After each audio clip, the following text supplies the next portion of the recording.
So we will see today the Fourier transform for images. You are all familiar with the Fourier transform? Yeah. 1D, I guess.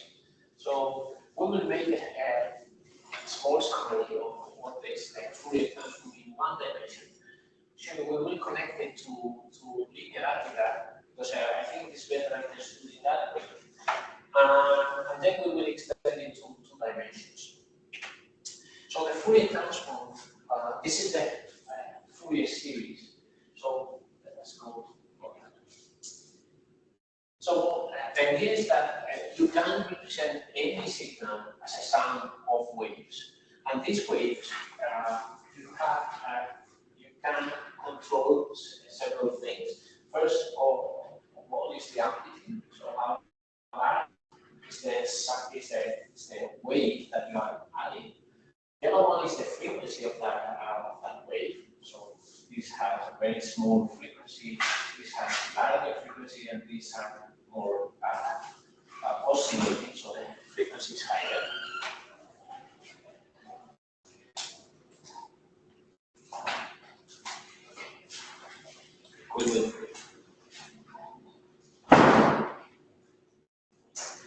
So you can control the amplitude, you can control the frequency or the wavelength. So you know one is the opposite of the other. We will make numbers of that. And then the other thing that you can control is the phase. The phase is whether you should shift these waves to the left or to the right. So that's how far they are from the origin. So here they are all starting, so they all have 0 value at the origin. So in general, what we are saying is that any signal, I will make it discrete. So any signal can be composed as a sum of waves. And we'll come back to these indexes and so on. Okay, so a sum of waves, and these waves you can control the amplitude, you can control, let's say, it's a sine, you can control the frequency, and you can control the phase. So this is amplitude, this is frequency, and this is phase. The frequency, the relationship between the frequency and the wavelength is for so omega pi is 2 pi divided by lambda pi. So let's say frequency or wavelength, there is no more any new information. It is the same information, only that one is the opposite of the other. So the wavelength, remember, if you have we are with discrete signals, let's say that we have this signal here. So this is how many, so let's put names to the axis. When you draw, you make a diagram, always put names of your axis. Okay? So this the wavelength is the figure that makes these 2 points equivalent, exactly equivalent. Okay? Over this lambda. So this is wave length.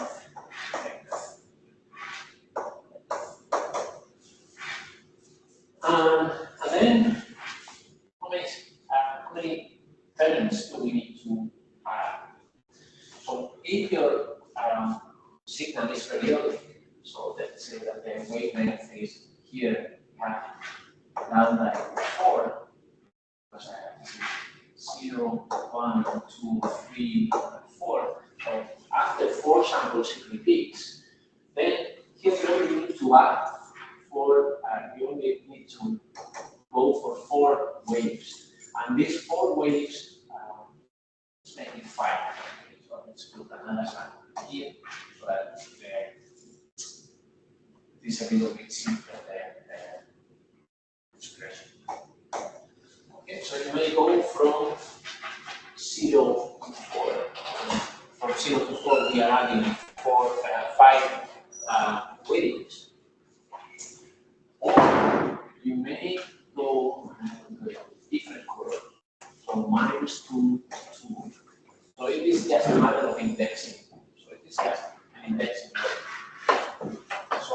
you need five waves. So if you have 5 terms, you need 5 waves. Okay, that's good. Then, what else? Yeah. So, what if you have,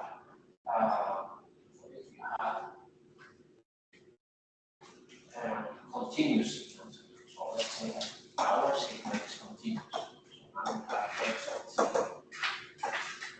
t, and this is called Fourier sequence. Fourier series, and because we are editing from here, this is n. That is our. So, this is because we are in this network. This is called the discrete Fourier series. But we have the continuous Fourier series. So continuous Fourier series.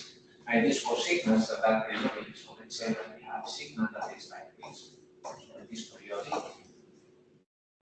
And then we also need a sum. So you can say x of t is sum of spans.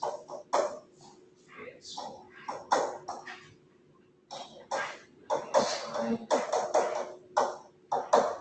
but there are two differences now. The first one is here. So the first one is that you need to go from 0 to infinity. So this is the first difference. So you need an infinite number of waves. That is one. The other one is here. So these frequencies are quantized. Actually, these ones, they are also quantized. So these ones, let's say that our wavelength is lambda. So let's say that this is lambda. And then we have a fundamental frequency that is 2 pi over lambda. This is fundamental.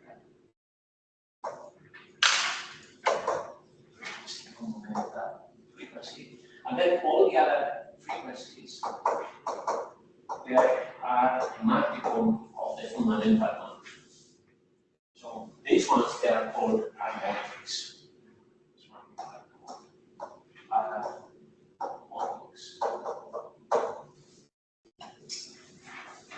Okay, so yeah, so we need many waves, and they are specific frequencies that are related to the wavelength. Same here. So all the frequencies here, they are also related to the wavelength. So they cannot be multiplied frequency. And here you will need a discrete number of waves. Here you will need an infinite number of waves. Okay, but you can represent any signal as a sum of waves. And you control the amplitude, the frequency, and the phase. Okay, so then, yeah, so this is the amplitude, this is the frequency, you see, 2 pi 2n divided by lambda. So this is the fundamental frequency, and all of the frequencies, they are multiples of the fundamental one.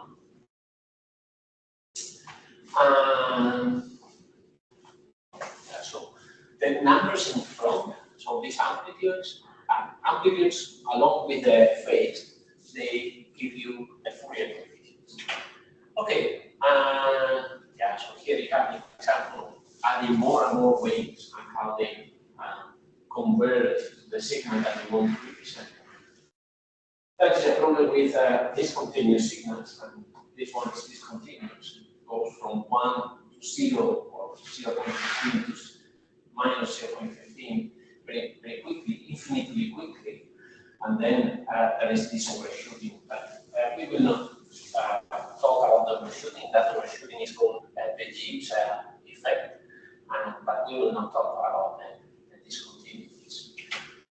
Okay, so you have to control the amplitude, the period, or the wavelength, or whatever, however you want to call it, and the phase shift. The phase shift is whether you have to shift it to the left the right with respect to the origin. Okay, good. Then, yeah, so let us now make a reminder of algebra. Okay, so let's forget about, for a moment, let's forget about signals. Let's think of vectors, standard vectors. I have here, we'll call it axis in 1, and 2, 3. And we have a vector here, v. And then I say my vector is 1, 2, 3. What is this? This is 1 times u1 plus 2 times e2 plus 3 times 3. We were talking about these vectors the other day. We said these are like traveling instructions. We have to travel 1 in the direction of e1, and then 2 in the direction of e2, and then 3 in the direction of e3, and then you have to reach your point. So these will be the red ones will be the coefficients of the Fourier transform. Okay. They will be somehow assimilated to the coefficients of the Fourier transform. And the E1, E2, E3, they will play the role of the signs. Okay, let's see. How have you come to these 1, 2, and 3? Why 1? Okay, so 1 is the inner product between V and V1. And the same for 2 and for 3. So in general, what we say is that V is sum over all your basis vectors of V times the vector that you're considering times this one. Okay. So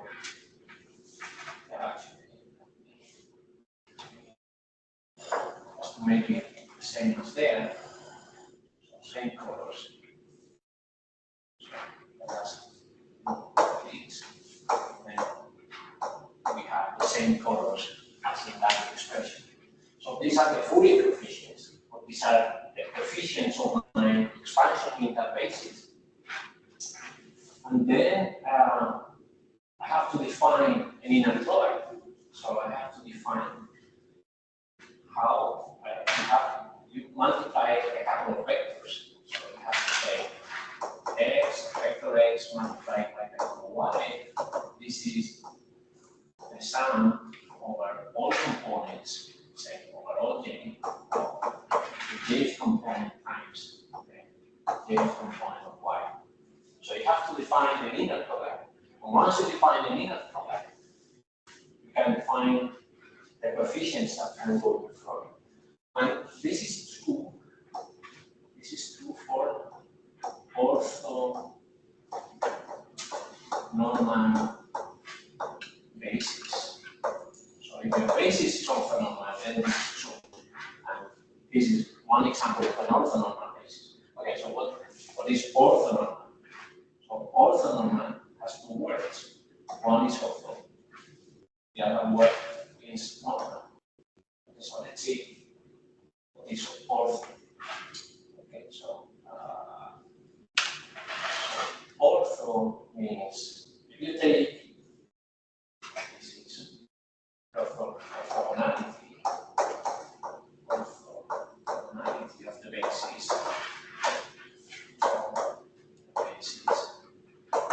Means that if we take any two terms of the basis,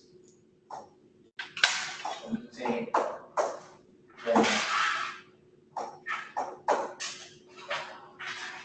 so any two terms of the basis, this is zero. This is a product is zero. But then we have the normal. So what is the normal? So the normal. And I forgot to write something here. For all I and j such that I is different from j. Okay, now we have the normality. Normality means that if I take area and then multiply by itself, so here multiplications of one vector with itself, they are excluded. Here I consider them. This is one. And this is actually the norm of a vector. So this is the way to define the norm of a vector. The norm of a vector is the square root of the inner product of those two vectors. Yeah, so this is true for an orthonormal basis. There are expressions for all kinds of bases. The one that is more useful for us, it is this one also. So let's write it here.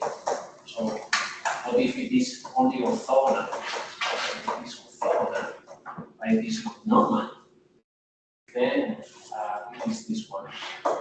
I, V, I, divided by the norm of the I.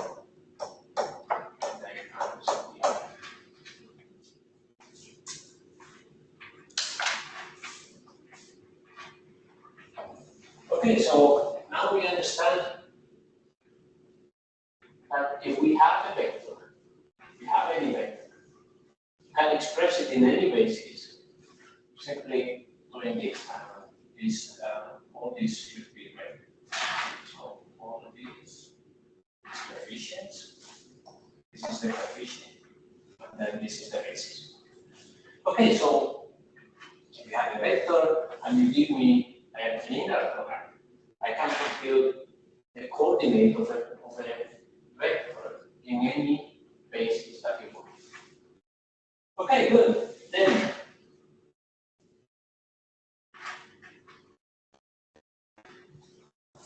I will define a new space. I will define a space of all these signals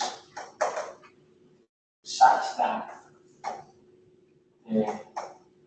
these signals are square. This one is so this is square integrable basis, integrable space.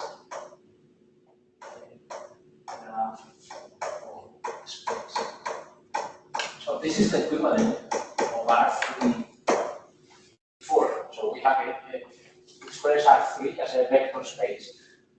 This space is also is a vector space. So all the functions that can be integrated, they form a space, vector space. So they are vectors.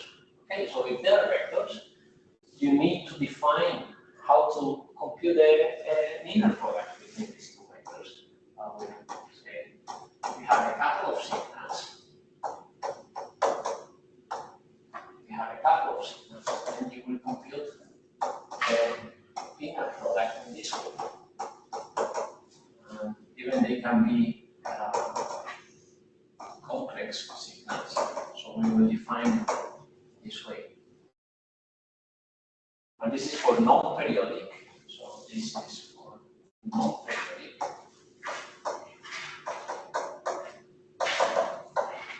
Signals. But if they are periodic, then the limits would be simply, I will write it with a part minus lambda half to lambda half, and then all the rest is the same. From 0 to lambda, all the rest is the same. Okay, so you don't care where you are summing because they are periodic. So I can go from minus the wavelength to the wavelength divided by 2, or from 0 to lambda. So just one period. Okay. So this is for periodic. This is for periodic. So now we have defined an inner product. Okay, now we need our basis. So this again. So you needed a basis that are these vectors here. Different color, I don't know which one here. So we need these vectors to be the basis. So these are the bases that we want to use. So the one that we will use are these ones. So I will call them, let's call them, let's call them E equals. So a base, but now they need to be functions. So they will depend on time, and they will be these ones. And then some frequency times t. So they are the complex exponentials. So you know this is cosine of omega I t plus minus 3.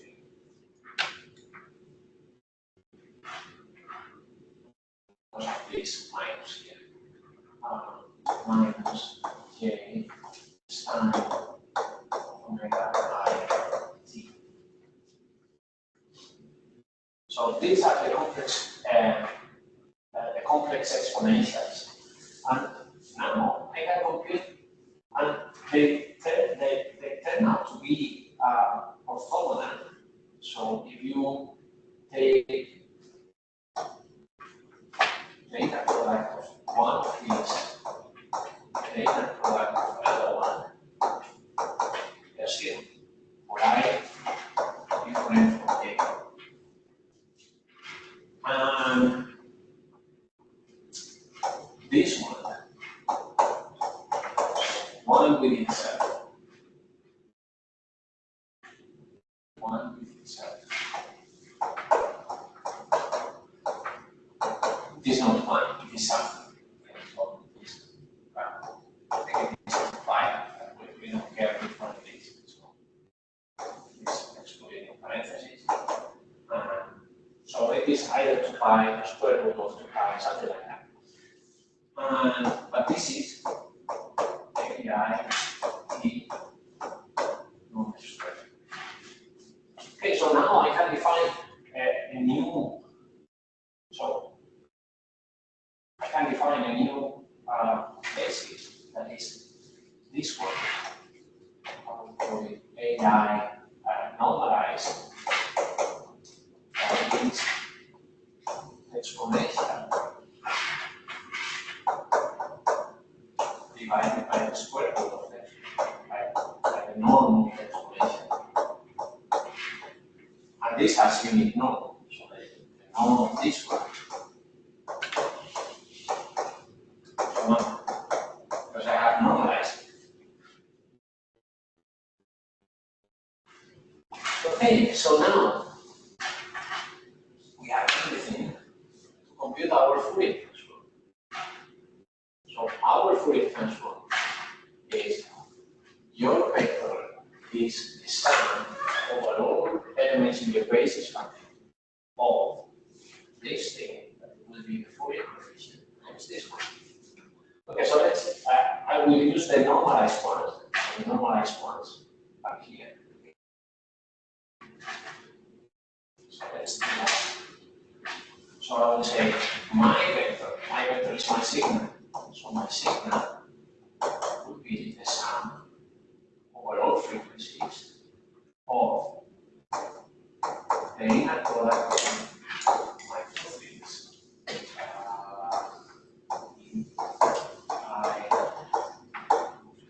And then times this one.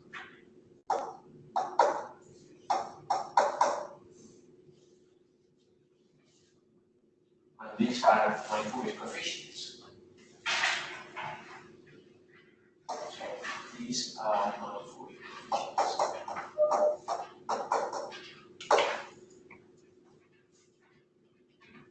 So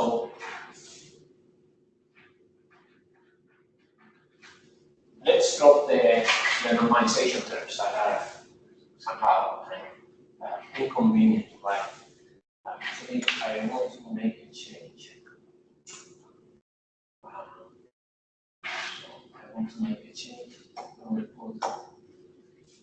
positive one.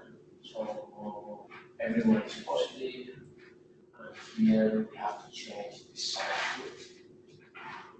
It doesn't matter if you use the positive or negative, okay? But it is more convenient. It's simpler to write, make everything positive. Okay, so let's see. This one is E to the J omega I T. Who is this guy? So this guy is our sound overall frequencies of my Fourier coefficients. But what are my Fourier coefficients? They are the integral, let's say from 0 to lambda. Okay, so let's make it, because this is a sound, let's make it periodic. And from 0 to lambda of x of t, and then the complex conjugate of this one. Complex conjugate of that one. That is that one.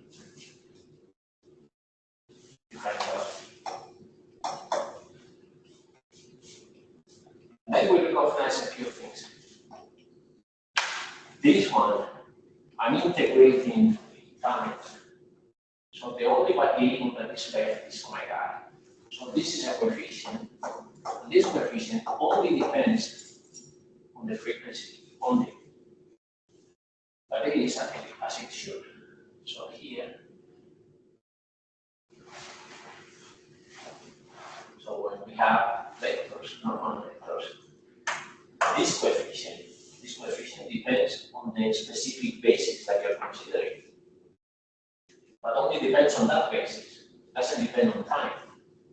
Here, time doesn't make sense, but here, it only depends on the I. So it depends on the frequency that you're considering. Only. Okay, that is one thing. Second, this is a complex, okay? Because we are integrating. So this is a complex number. Because this is real, but this is complex. So an integral of complex numbers is complex. It will be a number. So this thing will be a number. Okay, more things that we recognize. This is the Fourier transform. Let's remember the definition of the Fourier series. So this is the direct Fourier series. So this one is the direct Fourier series. And then, so you call that, probably that equation, you call it the analysis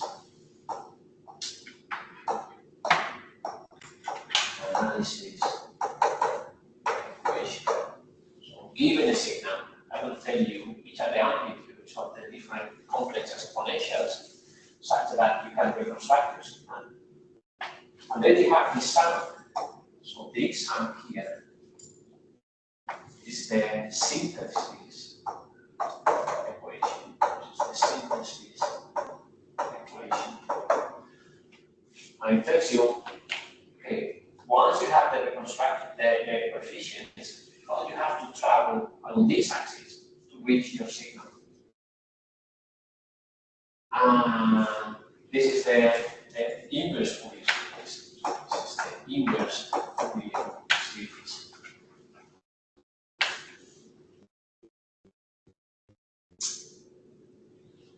Okay, what about the Fourier transform? So we will make our Fourier transform. So what happened? Okay, so what was the?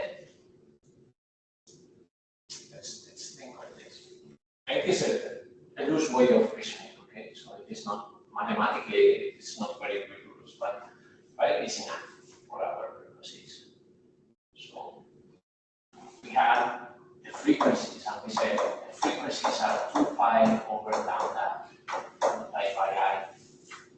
Okay, so that means that if I put my axis here, this is my omega I axis, then I will have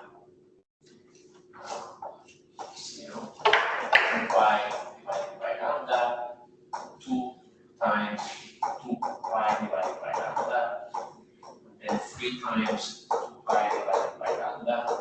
So the separation between any two samples is 2 pi divided by lambda. And for every one of them, of these axes, I will have a complex number.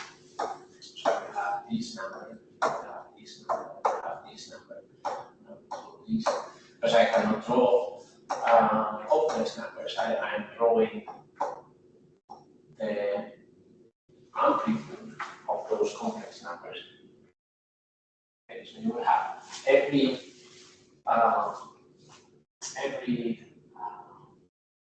2 pi divided by lambda, you will have a signal. Okay, so let's see. So let's say that my signal is this one. Okay, it's periodic. Okay, so this one is periodic, periodic lambda. So names, this is t, this is x of t, and this is lambda. Okay, so in this periodic with period lambda, and then I have a sample every 2 pi over lambda. But then I make lambda to go to infinity. So I make this copy to go very far. So what will happen? 2 pi divided by lambda will become very small. So all these samples, they will become very, very, very close to each other. And you make it to the limit. So once lambda is infinite, these will no longer be separate numbers, they will be a function. That is where the loose mathematical reasoning is coming in. Okay, so and there is a big jump between going from a sequence of numbers to a function. Right? For our purposes, this is good enough. Okay, so when lambda goes to infinity, all these samples they become very, very close to each other. And then these will become a function. So they will become a omega. And then this axis will not be discrete anymore, but it will be continuous. This will be a continuous axis, omega. And then the other change that you will do is that this sum here, because now you have a continuous of frequencies, so this sum here will become an integral. So you will have to integrate over all frequencies. And all frequencies for signals, they go from minus infinity to infinity. But for discrete signals, as this one, we have it here. So in the discrete world, your integral will be from 0 to pi, or from minus pi to pi.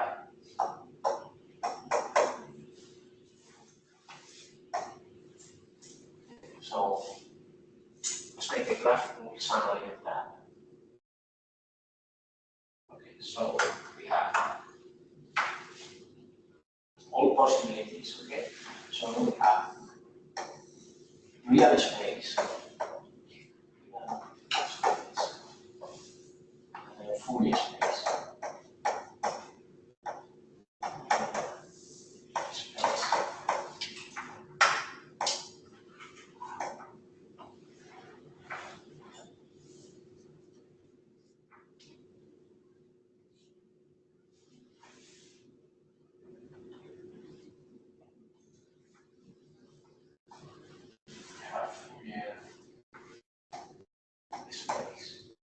So let's say that this is periodic. This is periodic.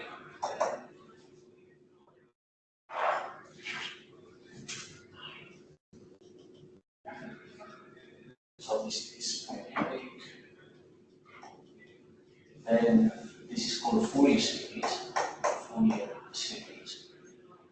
And I would have infinite. There is one more constraint just for making my life easier. But I don't want to make my frequencies will be discretized. So I will only have Fourier coefficients.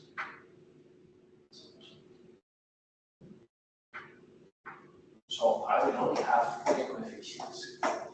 Some, and this is another one there. This is gain by omega. That is also,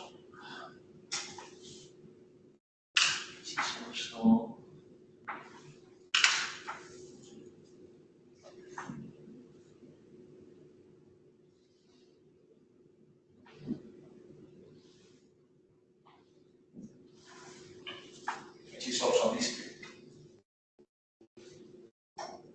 So my frequencies are this, and they go from minus infinity, to infinity. Then we have x of t, that is non-periodic. Non-periodic. Then I have the Fourier transform. And my Fourier transform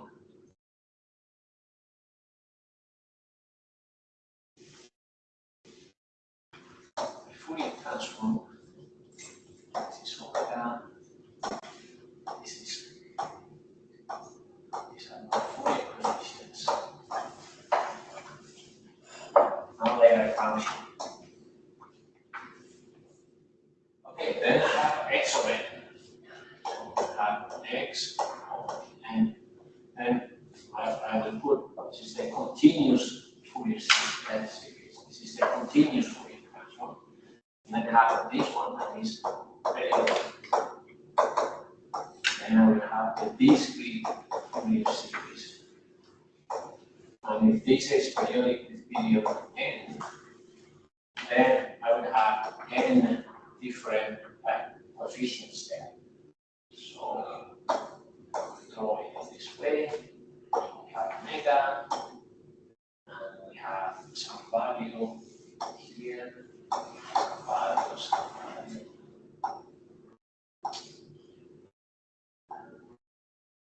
and some value, and then they are related. So this expression here is 2 pi over n, and then they have to be periodic. This is discrete, and then they have to be periodic. So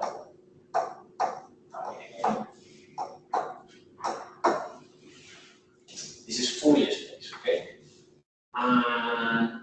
And then we have x of n. That is not periodic.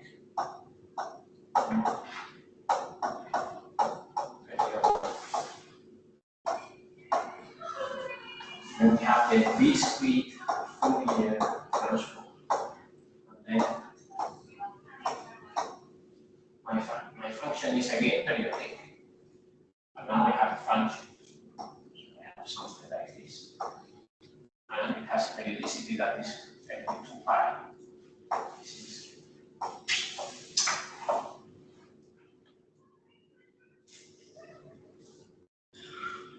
is 2 pi. And on the other side is also periodic. And this is a omega.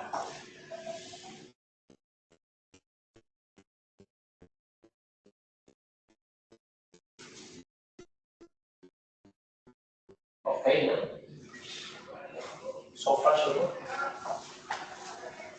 Okay, so we have four different entities here. So continuous Fourier series, continuous Fourier transform, discrete Fourier series, and discrete Fourier transform. Yeah, there is another constraint, that is if your sigma is real,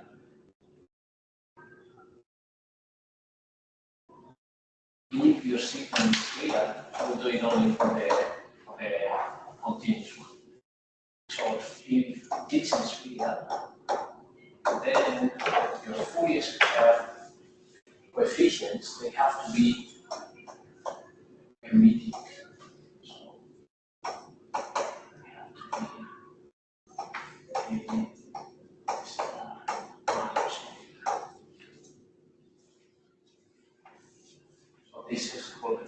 Cartesian symmetry.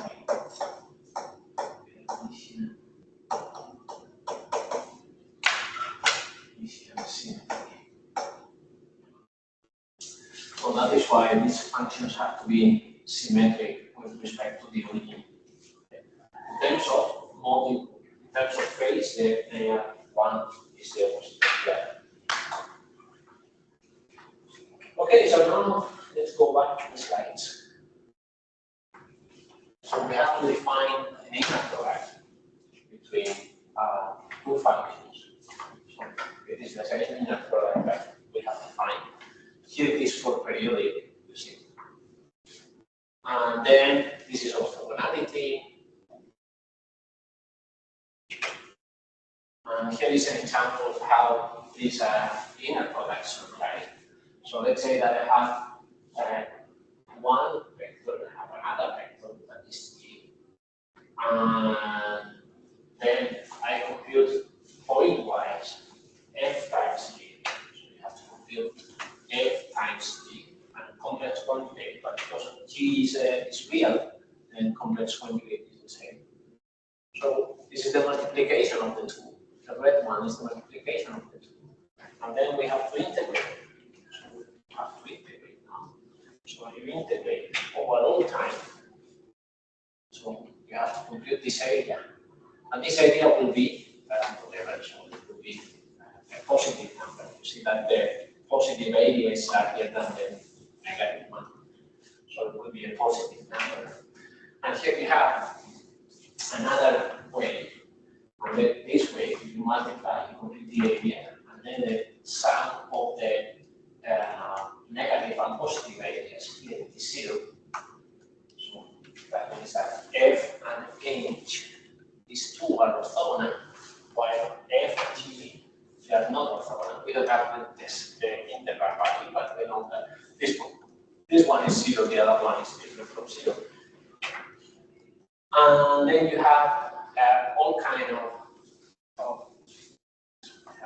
expressions here. So you see, this is the inner product. Let's say that my basis is sine. So my basis is the sine, and this is the inner product. My basis is the cosine. This is my inner product. My basis is the complex exponential, and this is my inner product.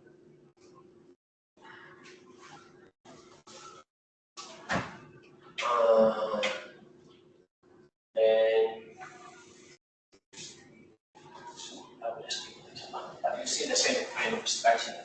So you have your basis and your coefficients, and then if you are using two bases, so you have the basis for one, the coefficients for one, the coefficients for the other. The coefficients are the inner products, so these are the inner products.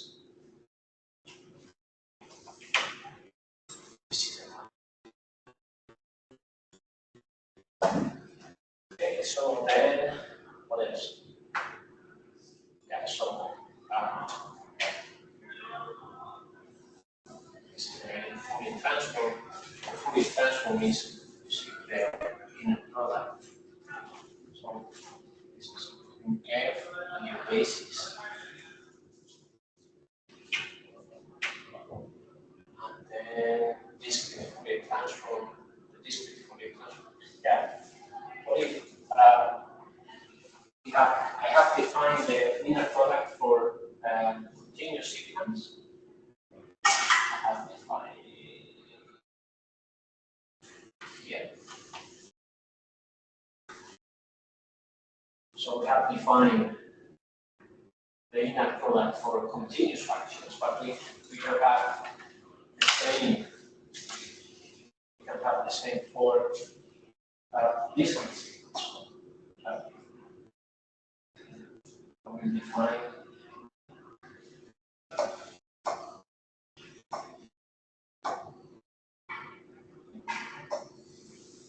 so I will define the vector space of all sequences. So this is the vector space of all sequences. And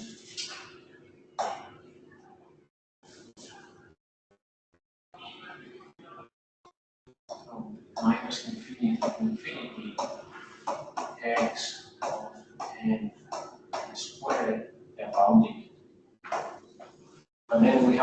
find the inner product. And the inner product between two sequences will be the same. But now we will use sums. So this is the sum minus infinity of x of n and complex y. So it is the same as this one. But now for discrete segments. So here we have this inner products, you see. And now you understand this 1 over n. This 1 over n is coming from this norm. You remember that we have to divide by the norm? So this is the norm. So when you multiply one complex exponential by itself, you get this n for the discrete sigma. So the normalization terms that we have in the Fourier transform, they are coming from the normalization from the energy of each one of the basis functions. So, yeah, so you see, this is the forward Fourier transform, the analysis. This is the inner product between these two. And from discrete signals, they are the inner product between these two. So this is the signal that you want to transform, and then you have to multiply by the basis function. And the basis function is almost the same as here. And all we have done is discretize this one. So it is the last way is 1 block. So we have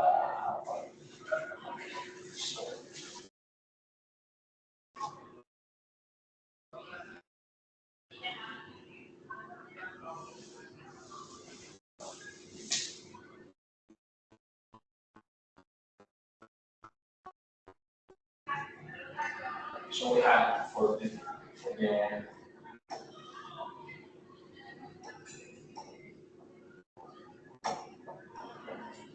omega, we have this one. J 3 pi omega t, and then the distant one, and then we call it k. What's in the slide? So this k pi.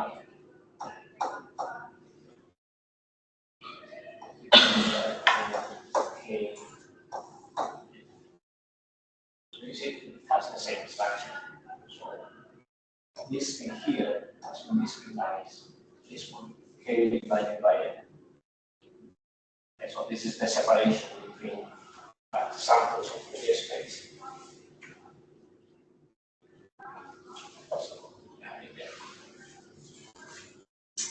Okay, so yeah, this is just to say that if you take any two complex exponentials, the inner product is 0 if they have different frequencies. And it is different from 0 if it is the same. So you have to divide. If it is the same, it is the norm. This one is nothing. Yeah, if you go from minus infinity to infinity, it is infinity. But if you restrain to a period, then it's just a number. Yeah, so these are all these norms. Yeah, so now what we will do is to extend this to 2 dimensions. So we have discussed everything in 1 dimension. So in the next hour, we will do it for 2 dimensions.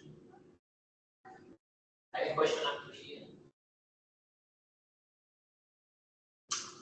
Okay, so as you have seen, I have not followed the slides the way that we did, because I think they are a little bit confusing. The arguments have used a whiteboard, so if you have to explain the Fourier transform a better way, you can do it the way you like. This one is pretty easy. Okay, so let's make it ready. 10 minutes. Okay, so now let's do it in 2 dimensions. Yeah. It will be the same. So I think our two bases that we have defined. So we have defined this one.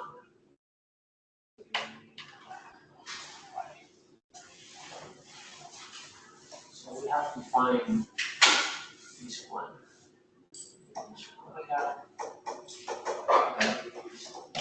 E, J, omega, T. And we have also defined this one.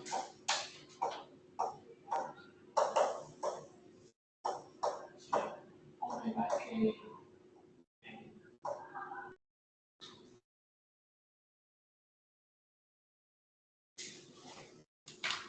I've said omega K is 2 pi divided by n times k.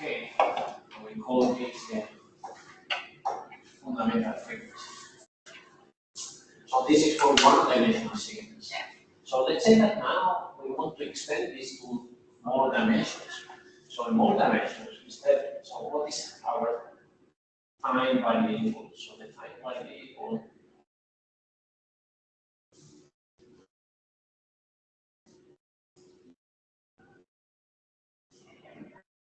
I will make time in blue. So time is here and here. And then let's make our frequency. So we have our frequency here, here, here. So let's now extend it to two dimensions. So in one dimension, I have a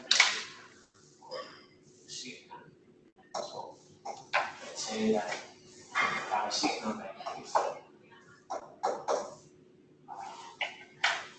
X,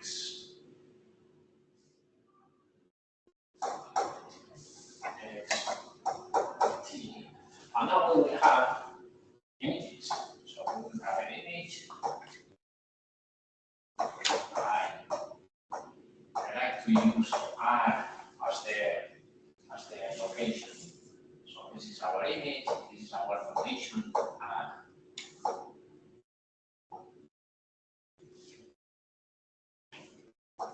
This is our location, R. The location has two components, X and Y.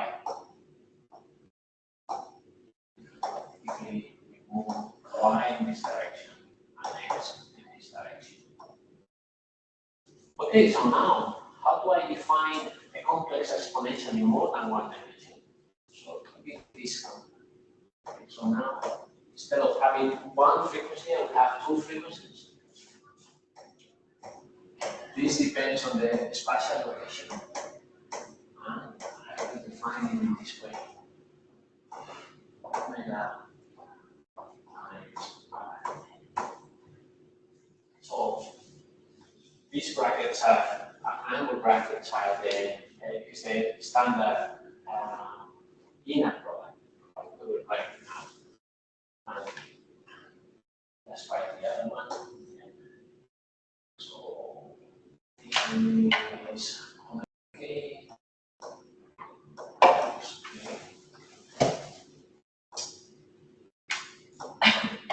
As a vector, then n produce. Yeah, that's it. This is a omega k times n. Okay, so who are these frequencies? So the frequencies now are this one, this one. These are the real space variables. And we need to define the inner products. So this inner product is color. So this inner product here is omega x times x plus omega y minus y. And then we have to define omega k.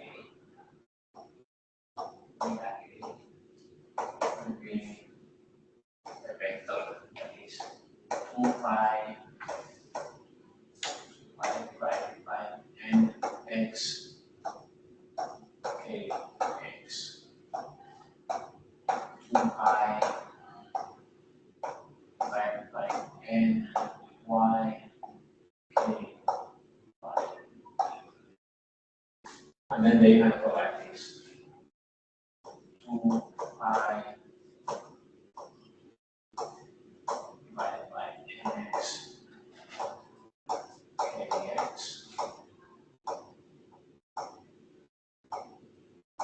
n x plus 2 pi divided by n y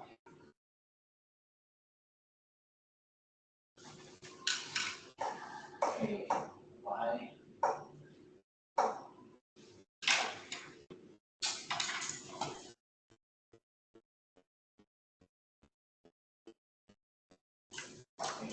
Y, y.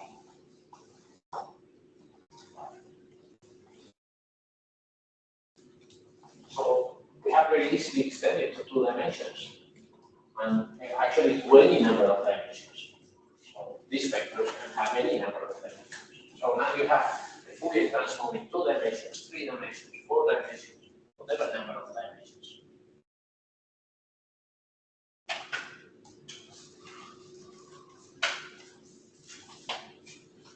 What you see here. So for him, u and v are the frequencies, and x and y are the coordinates. So we have the inner product. This 2 pi or not 2 pi in front, it doesn't matter. So it depends where you're. So depending on if you define with 2 pi, you will have different frequency ranges. I will do it for 1 dimension.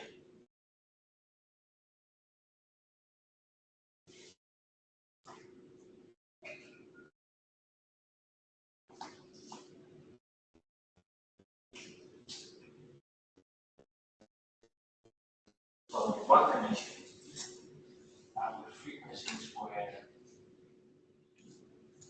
this one. So if you define it the way I have, then your frequencies go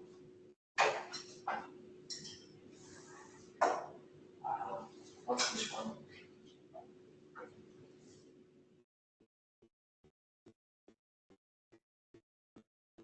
Or is it for this one?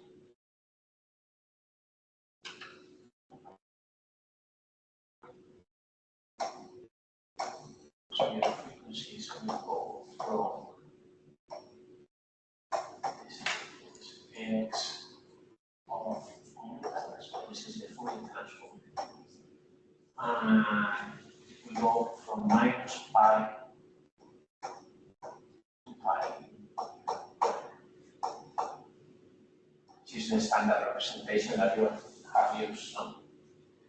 And if you define it with nk 2 pi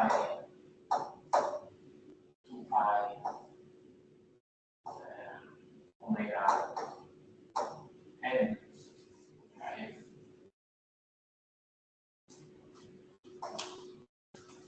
Then goes from minus 0.5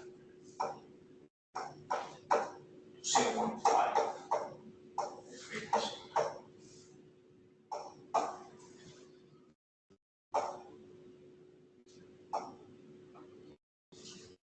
And if you define it with just pi instead of 2 pi, it goes from minus 1 to 1.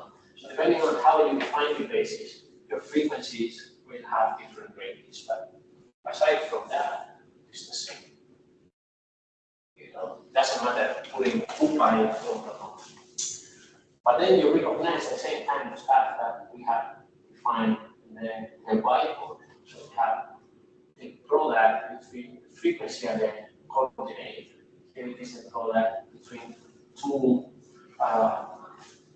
wave functions, complex exponentials. This is the discrete one. This is also the discrete one. So you have this kind of pattern 2 pi divided by nx minus the coordinate x. And this is the inner productive thing. two of those complex functions. And then the basic is the same. If you multiply two that are different, the product is 0. And if it is the same, the product is different from 0. You have to normalize. Then the Fourier transform is defined in exactly the same way. So if I want to do the Fourier transform, what is the Fourier transform here? So if I want to do the Fourier transform, what I have to do is the inner product between my image and my basic function. And if I want to reconstruct my image, then I take all the Fourier coefficients, multiply by my basis function, and sum over all frequencies. Integrate over all frequencies. Okay, so it is the same, exactly the same. So this one has the same structure we defined before. So we tried before.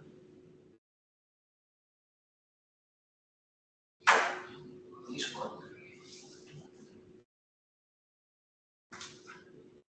So this is the forward Fourier transform, and the whole thing is the inverse Fourier transform.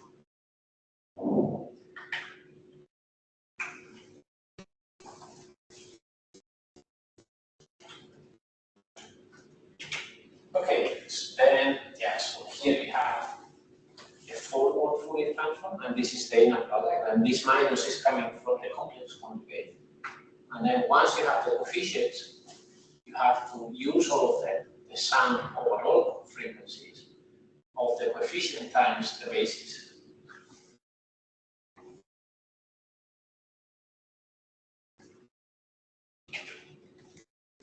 And then for the discrete, let's forget about this removal. It will appear later. But this is the discrete. And then the discrete, you see, this is the inner product between your image and your basis. This minus is coming from the complex conjugate. And then if I want to reconstruct, I need to use all the Fourier coefficients and multiply by the basis.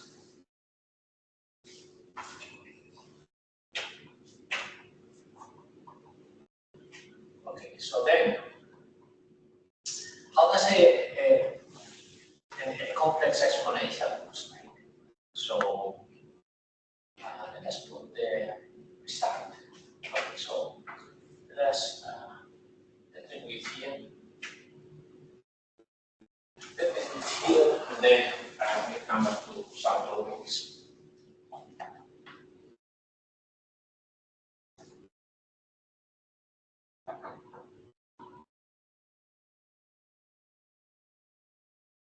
Okay, so let's wait for the continuous. Okay. This is fine. So this one will be this one.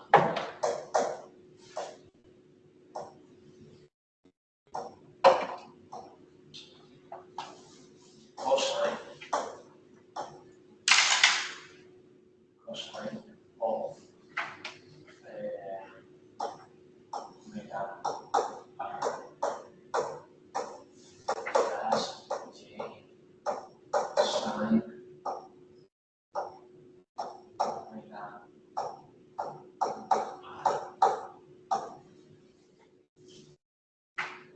So it will be a complex number. It will have a real part, imaginary part. And then I can draw, as for visualization purposes, I can draw the real part of this complex exponential.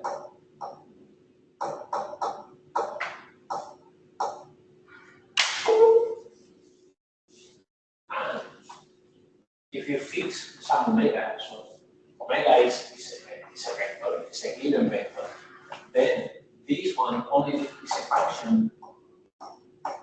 So if you give me omega,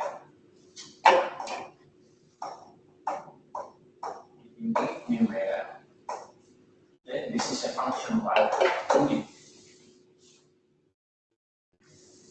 So this will be an image. So we can see this image, how this image looks like. This is what we will see here. So this image will look like this. Okay. These are the kind of images that we will have. And these images only depend on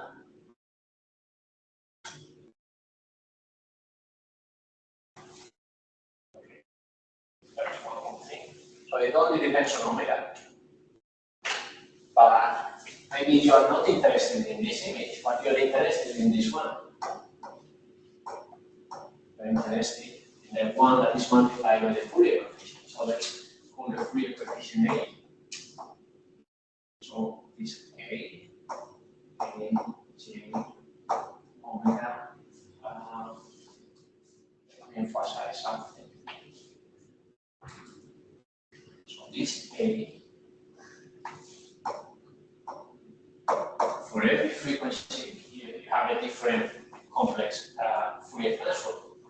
So we are interested in this one, let's say.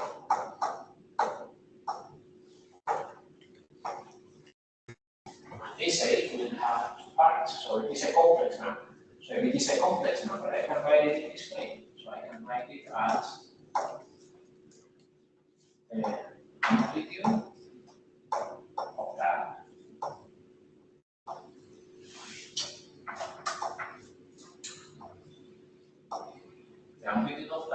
and the phase of that.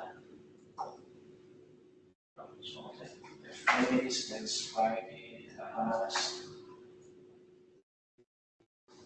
the angle of A.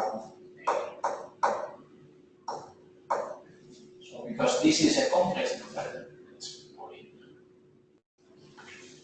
Because it is a complex number, all these five can be written in this way. So it would be an amplitude and a phase. Okay. This phase we will call it phi. It will be different for every frequency. It will be different for every frequency. So now what we will draw is this function, okay? The one that is multiplied by the Fourier coefficient. Okay, so now they will look like this. So they have an amplitude. So they have an amplitude means that they will be waves, and the difference between the maximum and minimum will be related to that amplitude. This is this amplitude here, this one here. Okay, they will have phase will come later.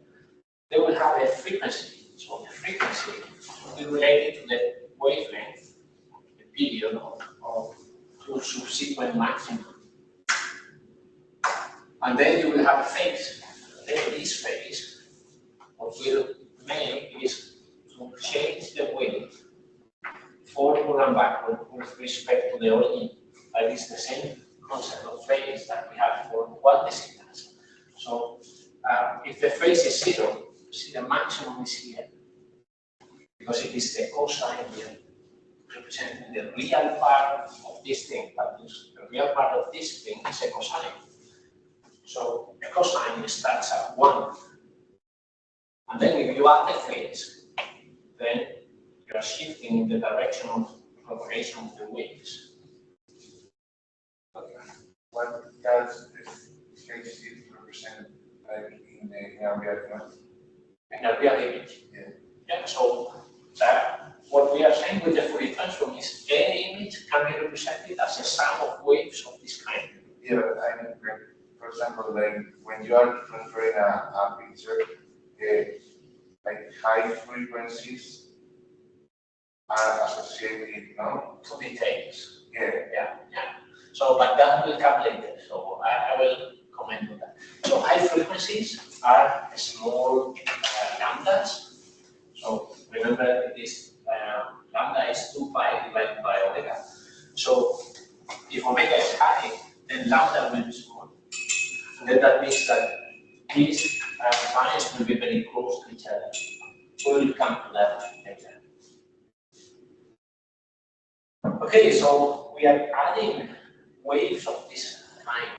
So let's say the waves that is nothing, some definitions of. Okay, so let's say that you have these complex exponential, and then you can define. So your frequency, this U and V are my omega. This is a vector of frequencies. Okay. So this vector of frequencies can define what is the module, what is the angle, what is this is omega x, omega y, and then you can define all kinds of stuff. So omega x is omega y is the module of omega times the sine of this angle, so it's just this kind of stuff. This one is interesting, that is, okay, omega, this omega here is the module of your frequency. So my notation would be the norm, of omega.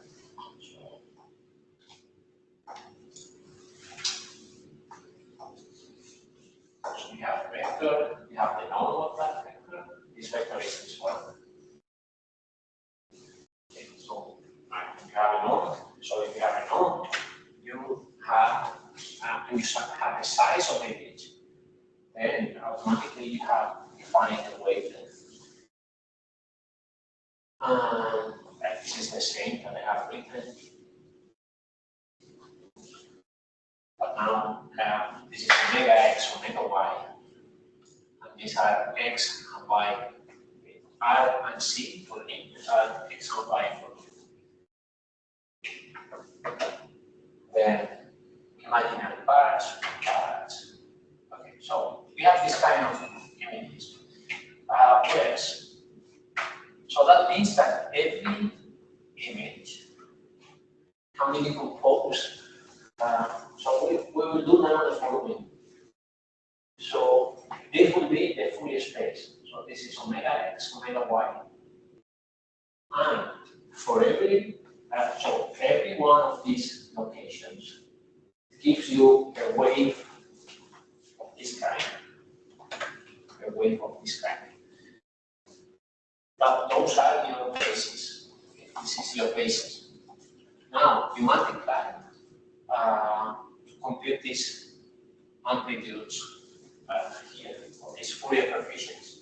The Fourier coefficients you decompose into amplitude and phase. And now you represent for every frequency, you compute the Fourier coefficient. And here you represent the real part and the imaginary part. This is how they compute for this image. So it doesn't seem to be very informative. Yeah, this is too detailed. I don't care about this. This one is interesting. Okay, so let's go to this drawing. See, it's the open. Okay, so let's look at this wave. So we have defined wavelength that is along the line along the direction of propagation. So in this direction, the distance between two equivalent points is this one. Okay, but now let's look at just the x-axis. So in the x-axis, you also see that this is periodic. So you have a maximum and then a minimum and then a maximum again and then a minimum. So what is the distance? What is the wavelength in that direction? Is some particular wavelength. Let's look at in this direction. In this direction, I have the same pattern. I have a maximum and then a minimum and then a maximum again and then a minimum. But now the distance between two maxima is much bigger. So given a wave, you have three wavelengths associated and three frequencies associated. So one is the frequency and the wavelength in the direction of propagation. The other one is the frequency in x, the wavelength in x, the frequency in y, and the wavelength in y. So that means that, and we have it here, because this vector, this omega vector, here, So this omega vector is a vector. This is a vector.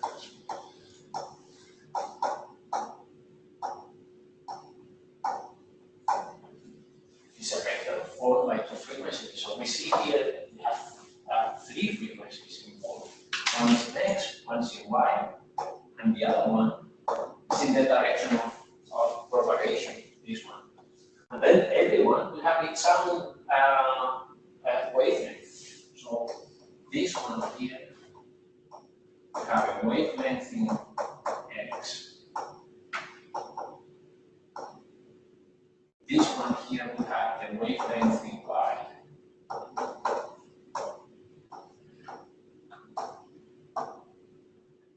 And this one here will have the wavelength in the direction of propagation.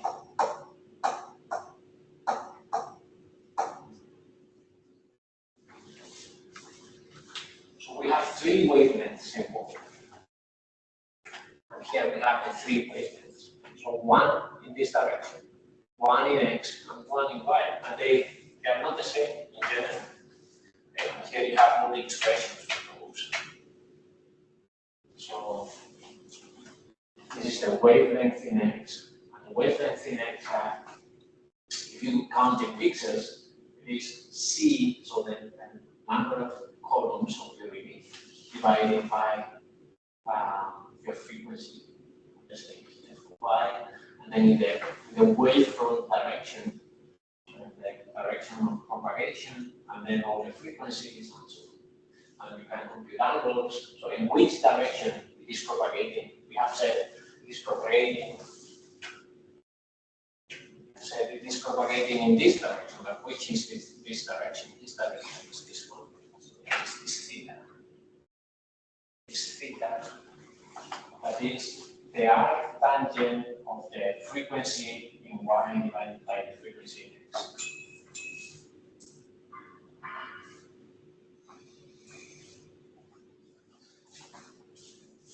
So by changing omega x and omega y, you can make this wave propagating any direction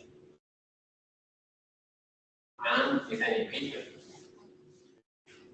Okay, so let's go to, so instead of real part and imaginary part, we can plot the module of the Fourier transform and the phase of the Fourier transform.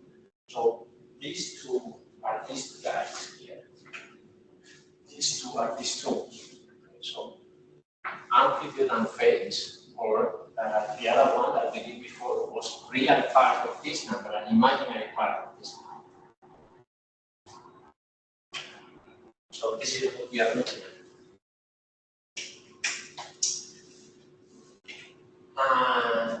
So this is the representation with real and imaginary parts, and this is the representation with amplitude and phase. Okay, so now this one is derived from one discipline.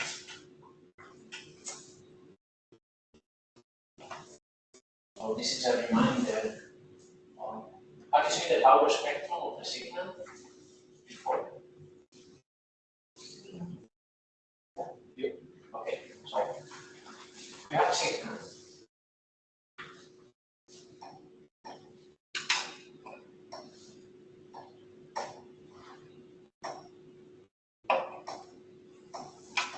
Signal x of t is whatever. So this is t. And this is x of t. And we want to know at which frequency we have more energy. So we will do the following. So from the signal you will compute the output correlation of that signal. So the output correlation of that signal will be defined this way. So this is the expected value of x of t times x of t plus tau. So you will define this is the output autocorrelation.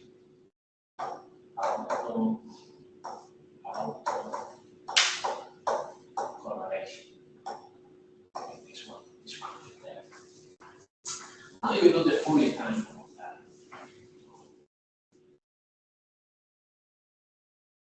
Do the Fourier transform of that.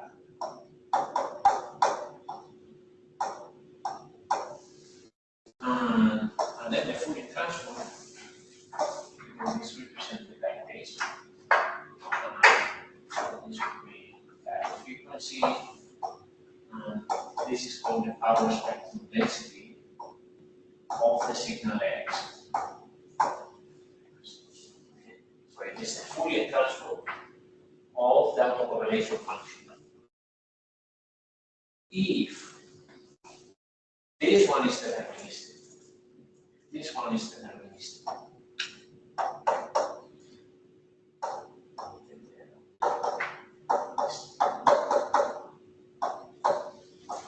And deterministic as opposed to random signal. We have deterministic or random signals.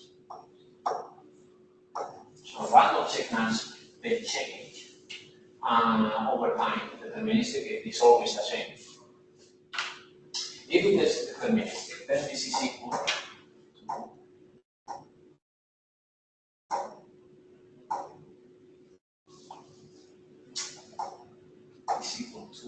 modulo of X omega squared.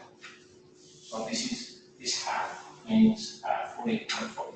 So you take the signal, you compute the Fourier transform, compute the modulo squared, and this is the power spectrum density. And it is called density, so it has the name density, because if you integrate in a given band, then what you have is how much power you have for that band.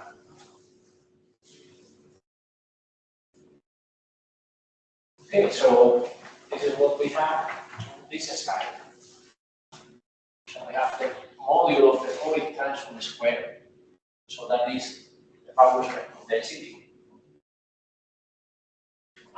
But this definition is only valid for deterministic images. Okay? For random images, it is the one that I have given here. So you have to compute the autocorrelation. What if you have images? How do you expand this idea when you have images? Everything will be vectors now. So let's say that I have an image.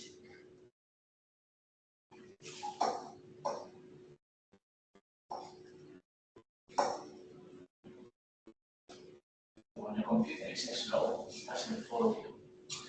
Okay, so then this will be a vector. So this will be a vector tau, and this will be the expected value of your image at that location times image at that location as tau. And by the way, this tau is called the lag.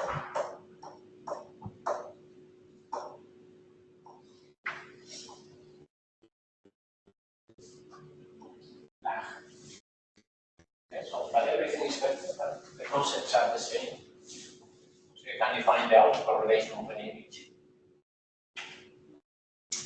Okay, so this is the power spectrum for deterministic images.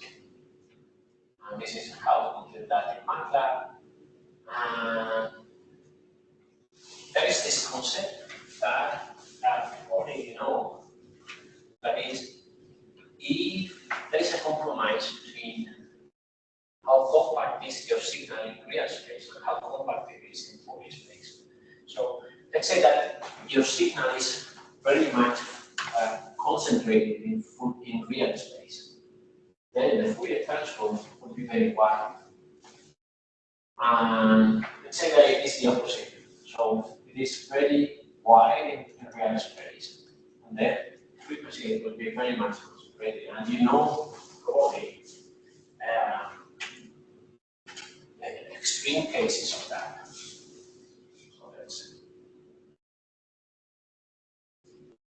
So let's say that we have x of t, x of t. Let's say this is delta. It's a Fourier transform of the delta. Transform moving.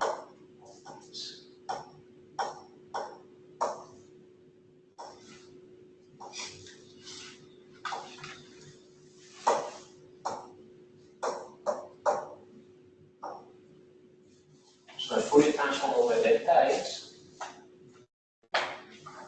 constant. And the opposite, the Fourier transform over constant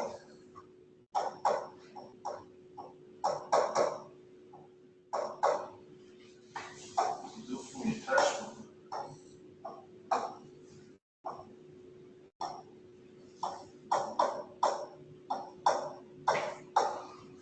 is delta.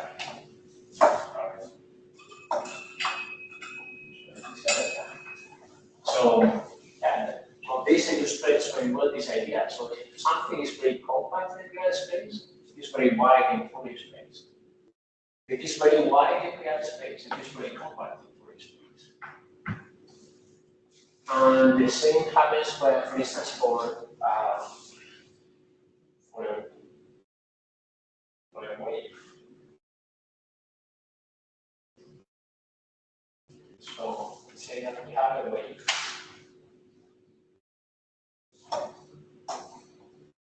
Here. So we have something that is like this.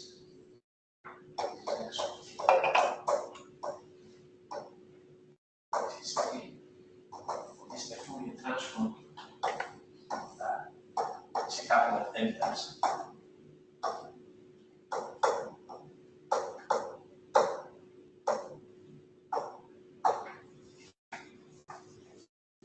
So something that is very wide in real space is very compact in Fourier space.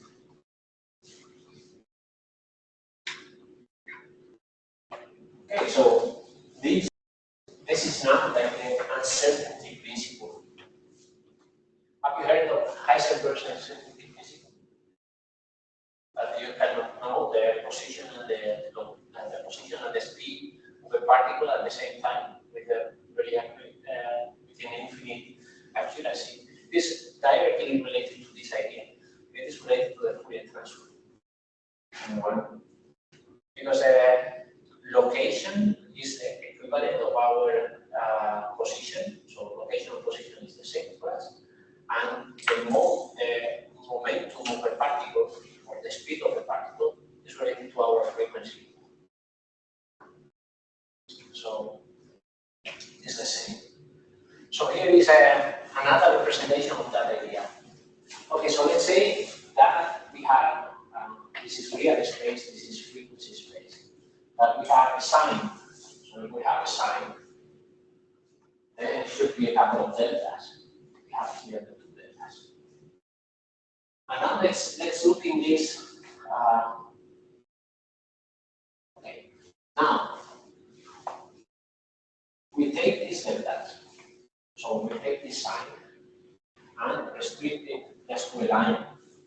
So I put everything to zero except this line. Okay, so now let's look in this direction. So in this direction, it behaves as a sign. Okay. So in this direction, it behaves as a sign, so it should have two deltas. So in this direction, it should be two deltas. But in this direction, it behaves as a delta. So if it behaves as a delta, in this direction, it should behave as a constant.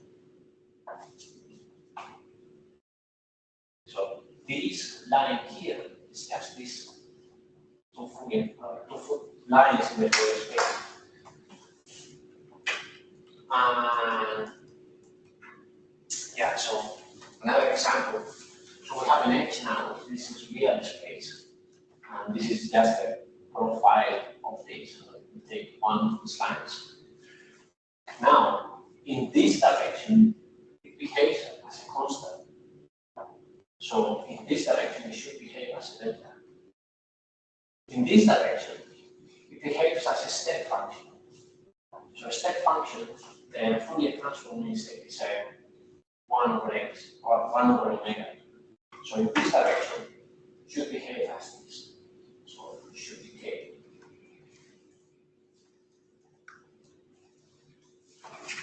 Or let's make a bar. Again, in this direction, it behaves as a constant. So it is delta. In this direction, it behaves as a sine. So this became as a sinc function. So in this direction, it behaves as a sinc.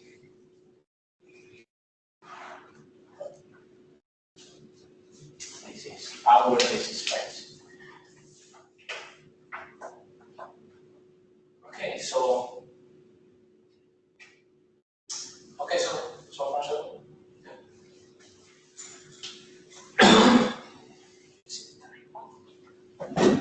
Okay, so now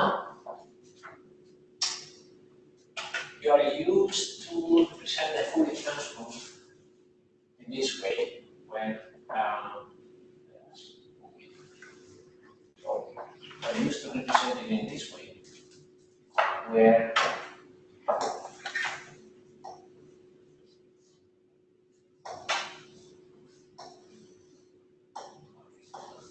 omega is Fourier transform of x. And say that it goes from minus p half by half. And then you know it is periodic, because for discrete signals, it is a periodic function. Do you remember this? No? Okay, so it is periodic, it's period to find. So it is the same if I give you this information from minus pi half to pi half, sorry, it's pi.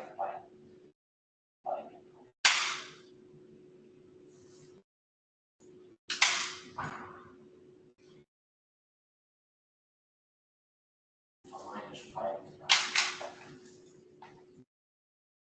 So it is the same if I give you that, or I give you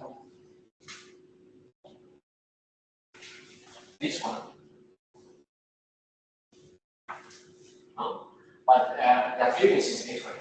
So in this spectrum, Fourier transform looks like that. In this spectrum,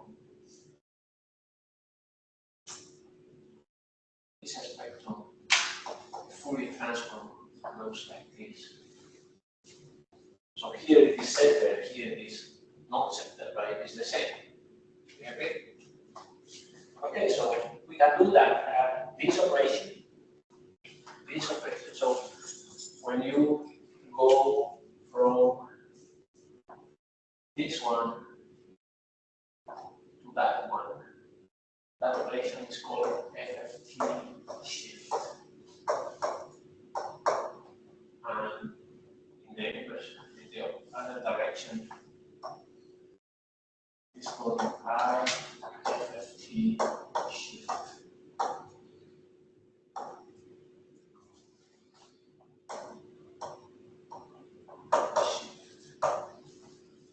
So when you go from something that is not centered to something that is centered, that is called FFT shift, and this is called the inverse FFT shift. So we have the same. So where is the zero? What is the zero origin here? So it is there. Where is the zero in this one? It's in the same place. So the zero, in one of the cases it is in one component, in the other case it is in the middle. Zero frequency. Okay, so we can do the same here. So let's forget about even node, that is a detailed thing. So when you do the Fourier transform, all the routines in computers, they give you the one that is off-centered.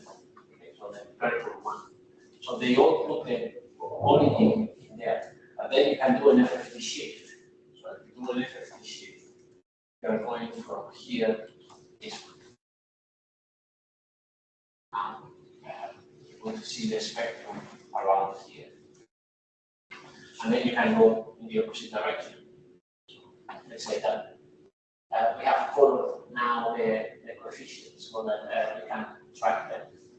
So when you go from FFT shift to the inverse FFT shift, then the origin moves back to here. This corner goes to there, this corner goes to there. And what we are seeing, these blue points are coming from this side. These are the blue points. Okay, so what we are seeing is the other copy. So this is coming from the other copy. And because we are in 2 dimensions, we have a copy to the right and we have a copy downwards. So the copy downwards is this one. And then it is repeated in all directions. That's now in 2 dimensions. So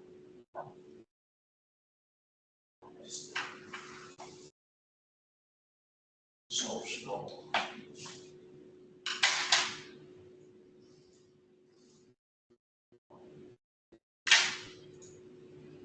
So now we have, so this is the origin. And we have our Fourier transform here. And we have copies every 2 pi. So we have copies every 2 pi. In all directions, okay, but I will only draw it some of them. So that means that we have another copy here, we have another copy here, another copy here, another copy here. So the spectrum is converted with period 2 pi in all directions. So when you look at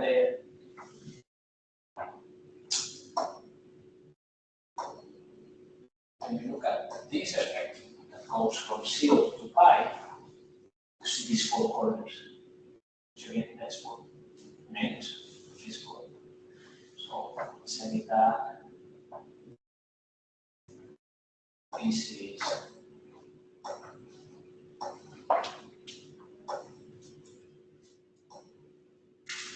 one, 2, 3, 4. Then this 1, 2, 3, 4. This 1, 2, 3, 4. This 1, 2, 3, 4. Then in this one, what I'm seeing is 2, and then 3, and then 1, and then 4.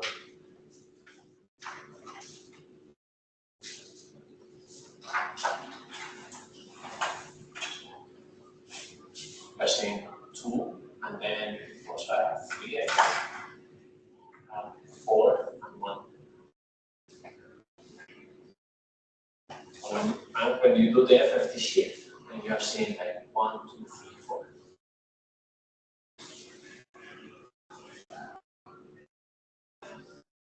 Okay, and for now, let's make a break again in 10 minutes.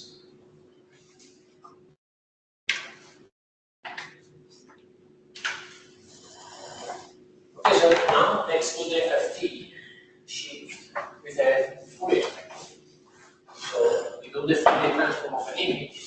This is what you get. This is what the computer gives you.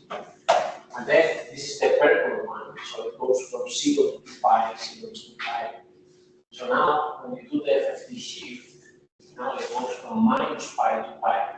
So now the origin is up here. So 0, 0 frequency is in the middle. Get the 0, 0 frequency was in one corner. This is the rearrangement of them. So this is the numbering that I did in the whiteboard. So you see, this part goes to there, this part goes to here, this part goes to here, and so on. And here what you see are the nearby copies of the spectrum. So you have one spectrum, this is the 0, 0, and then you have all the copies and also in the other direction that you have in front of them. But then what you see here are parts of the copy of the nearby copy because it is periodic. Okay, then next idea we would like to introduce is, okay, so it is already somehow implicit. So how do you define these waves? So the waves are defined by the location of that wave in the Fourier spectrum. So this is a reminder of the forecast we gave before. So we had several wavelengths associated, one in X, one in Y, one in the direction of the waveform, and same for frequencies. We have an angle, that is the angle in the direction of the waveform, that is given by the arc tangent of omega y divided by omega x. So this will skip. Let's look at these at this plot. So this plot is, let's think of what is the maximum. What is the maximum frequency? What is the maximum frequency that we can have in a 1D sequence? So let's think of the following. So let's say that we have a couple of signals, or a few signals.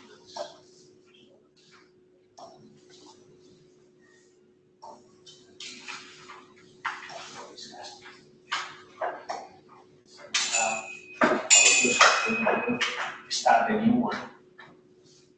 Let's see if it is not full.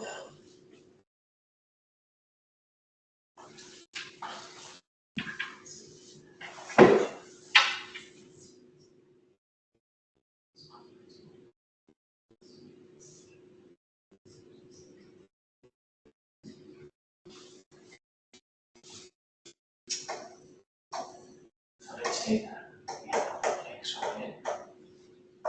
Here we have it. And then we have something is changing very slowly, and then something that is changing more quickly. And we have samples. Okay, so let's recover samples. So we have samples here. So we have our samples, the same sampling period. Sampling period is TS. So this is X1, this is X2. This is the fastest that you can have. So it is a sign, so it goes between -1 and 1. So it goes from -1 to 1. So this is the fastest.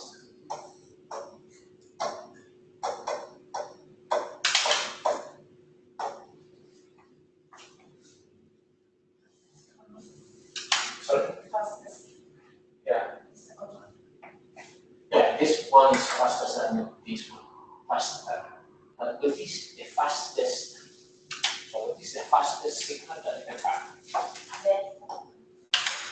It's this one. Oscillate is between 1 and -1 all the time. And this signal, this is -1 to the end. But -1 is a J5 to the end. And here we have the frequency. The maximum frequency you can have is 5.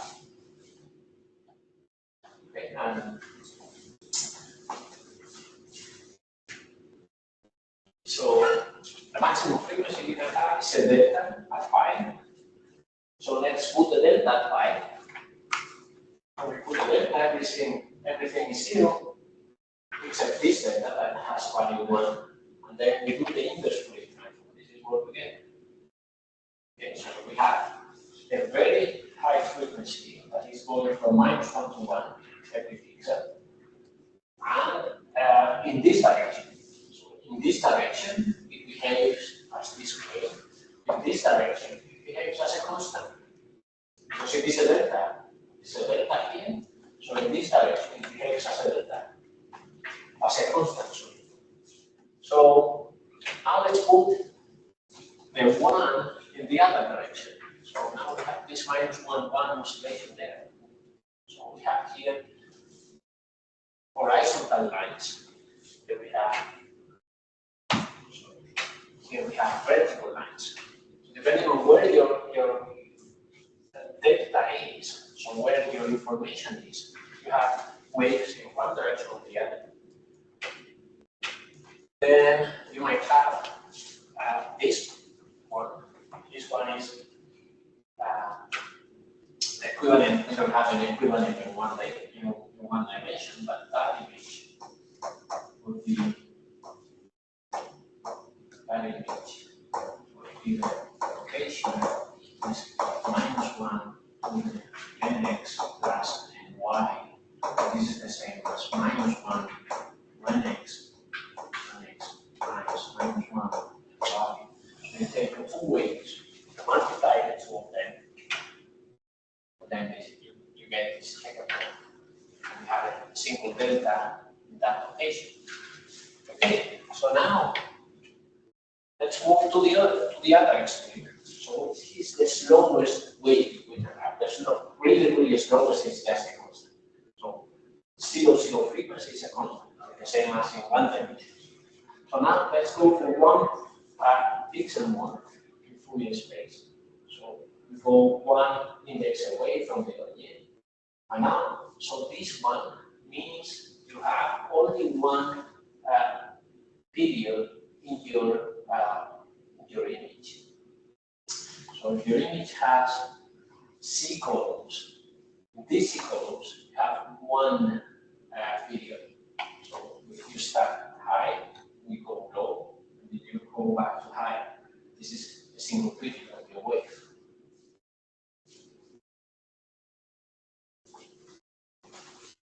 And how do you know that? Yeah, this U and V now it is formalized. These U and V's are indexes in Fourier space. Okay, so this is one. This is the frequency associated with that. The frequency is 1 divided by the number of columns. Do you remember that? At some point, if you were making this kind of exponentials, we had a 2 pi divided by n k. So this is 1. All this is the frequency. So the frequency here it is not multiplied by 2 pi. So 2 pi multiplications they are kind of. So it is the index divided by the number of rows. Okay, so here U is 1, the frequency is whatever it takes. It's 2 pi divided by the number of columns. That is frequency. And this k equal 1 means 1 period. And then you can have 1 period horizontal, 1 period vertical, 1 period in this direction. So you start high, so you start high,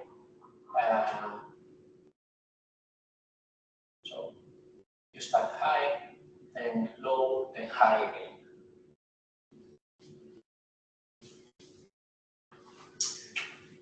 And then in the other direction, and then you can have multiple periods. So for instance, here we have 4 and 3. 4 and 3 means you have 4 periods in X, have 3 periods in Y. So we have high, 1, 1, 2, 3 in Y. Here we have 4. We have 1, 2, 3, 4. So depending on where you put your energy, so where you are putting your deltas, you have a wave of different kind. And what we are saying with this kind of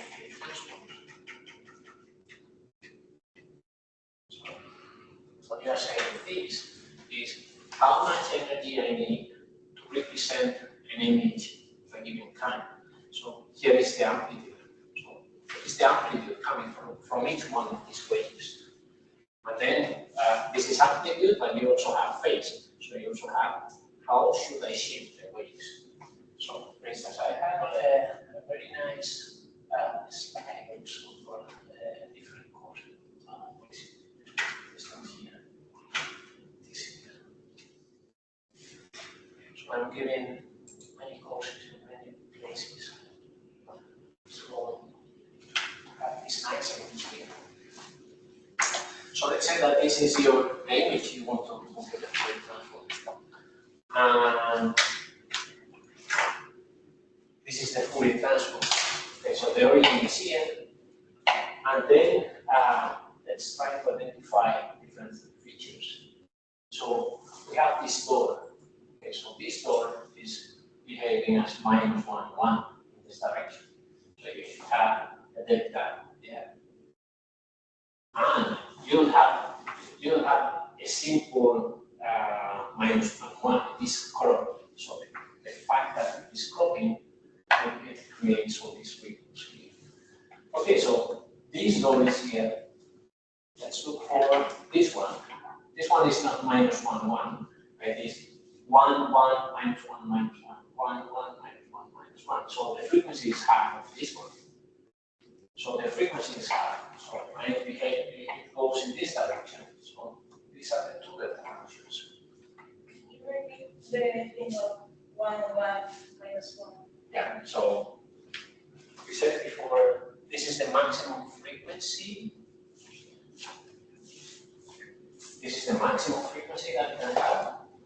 And let's say that instead of that, I have another signal. That is this one. 1, 1, -1.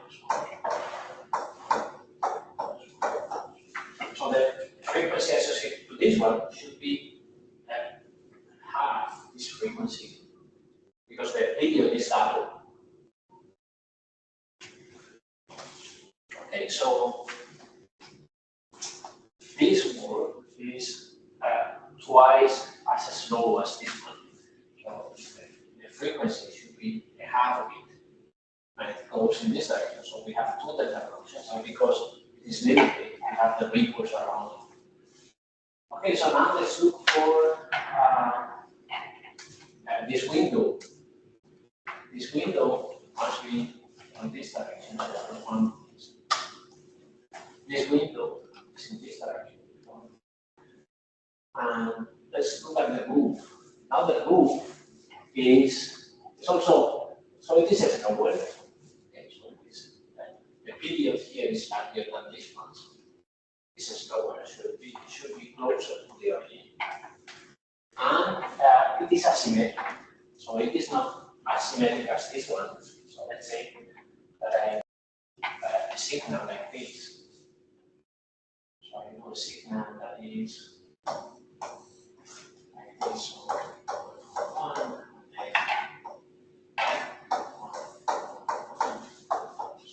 this has period for, but it is asymmetric with respect to this one.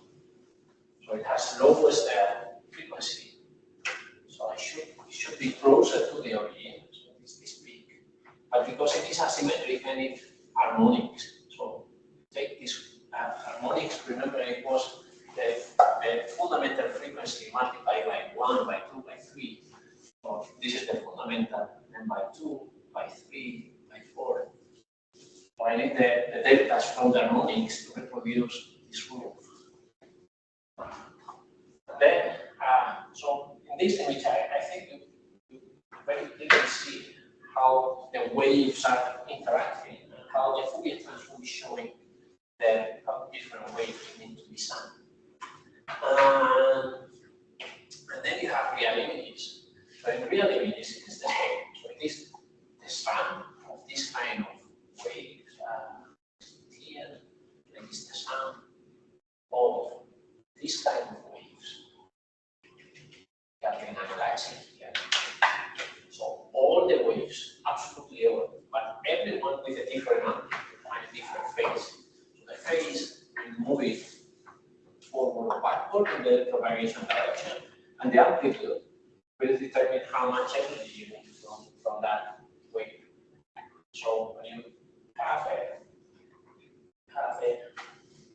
image like this one, you need all the frequencies, but with different amplitudes.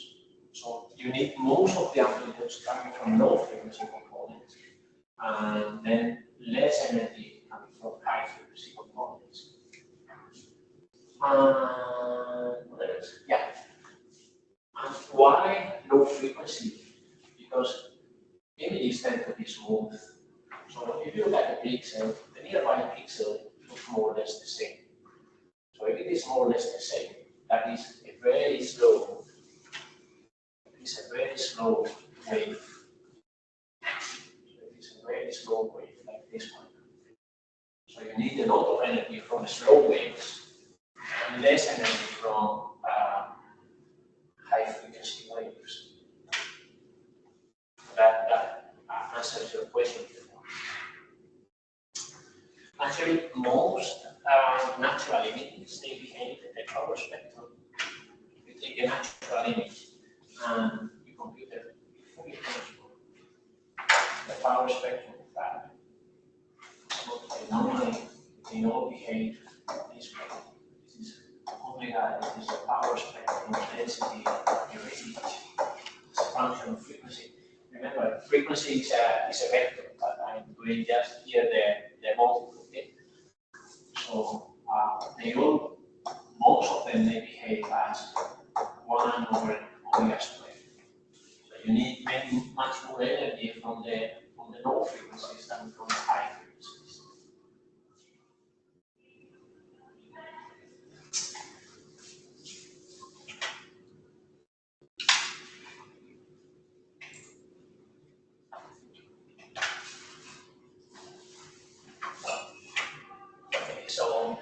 So here is more so showing what is the wavelength in y and x.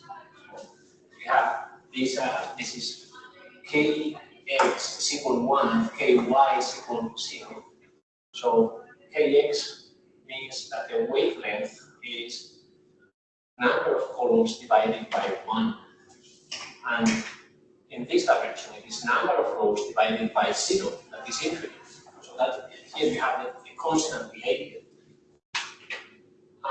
Here it is the opposite. So let's say that your image doesn't have the same number of columns and rows. So now it is number of rows divided by 1. So and you can compute for any coefficient, you can compute the wavelength associated to it. These ones here are interesting because these are 2/3. That means that your image is not exactly periodic. So,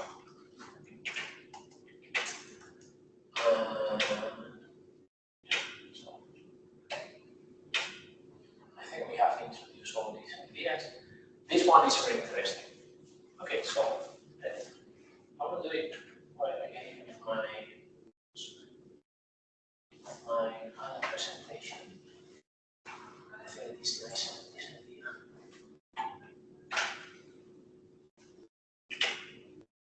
So let's say that you have 2 images, a duck and a cat. You do the Fourier transform. So these are complex numbers, Now you do the following.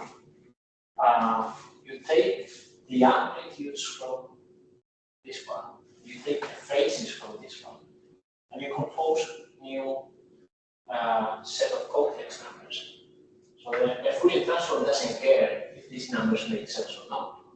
sees a lot of complex numbers, and then it does the inverse Fourier transform. So you do the inverse Fourier transform, this is what you get. So you see a cat. So a cat was given the phases.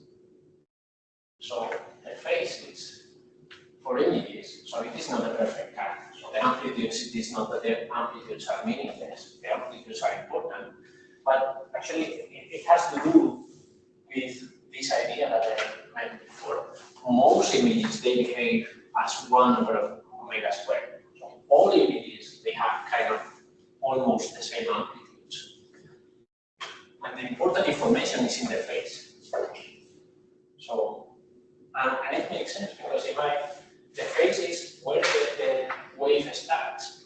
So if I want to see this table, I need something that is relatively flat and then very high frequencies. So I have to reproduce this edge.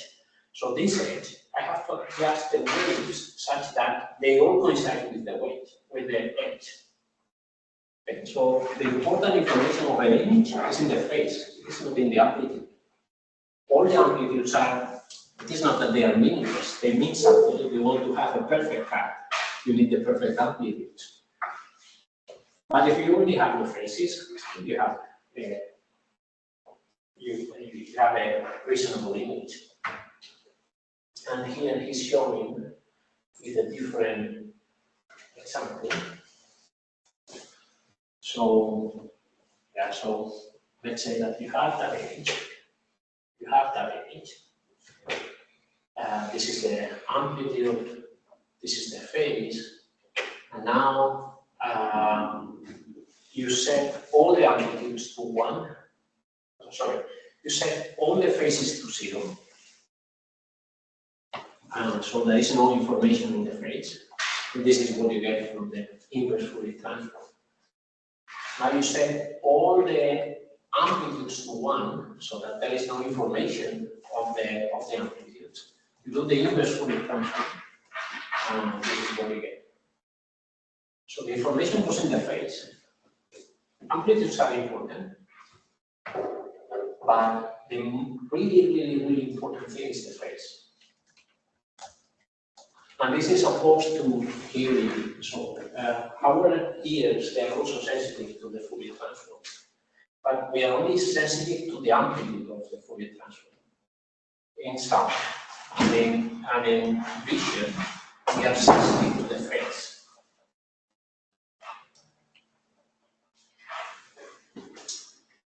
So that's all from my side. Any questions? Today is hard. I know. Yeah, Fourier transform is not an easy thing.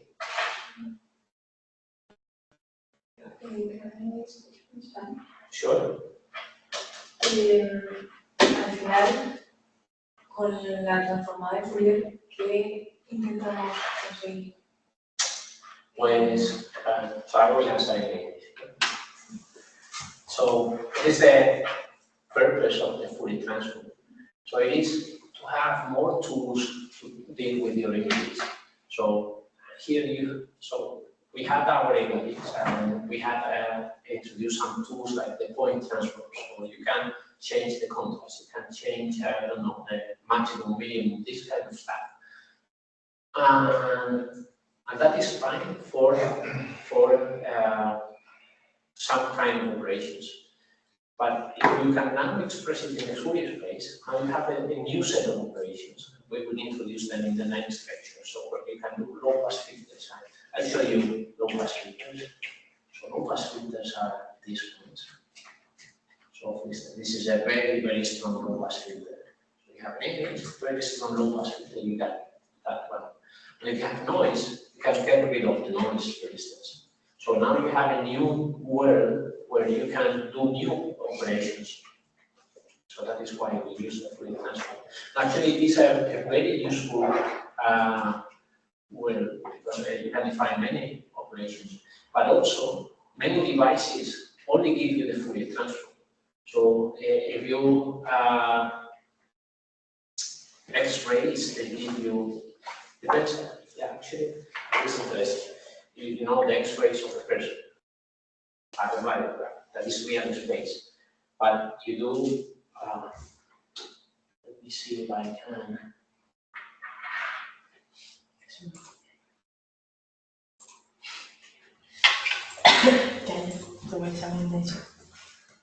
Explain trees. De la reconstrucción de Fourier para ver las imágenes de los rayos X, ¿no? Explain this no. ¿El qué?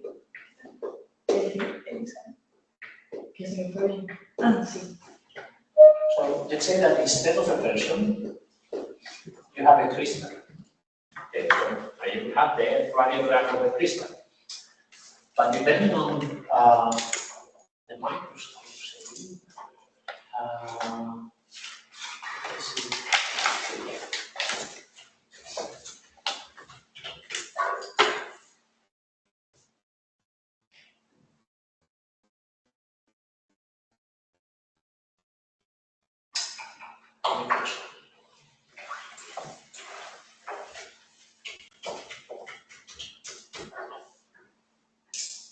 Yeah.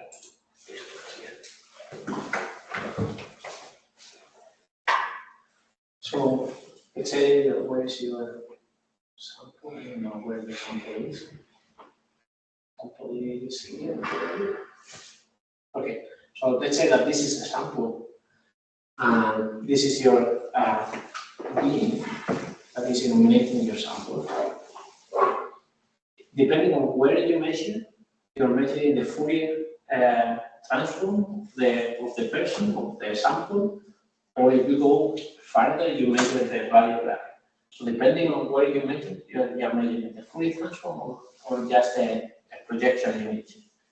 And sometimes for microscopes, it is like that. If you go too far away, all the information is too diffused, so you don't recognize anything. So for a person, it is not diffused, but for a crystal, it is diffused. And then all you can measure is just a Fourier transform. So some devices, they are also giving you just a Fourier transform. And MRI, they are also giving you the Fourier transform. So you cannot measure directly the projection image of an object. So you measure the Fourier transform of that object. So it is because of these two things, devices, and also now we have more tools.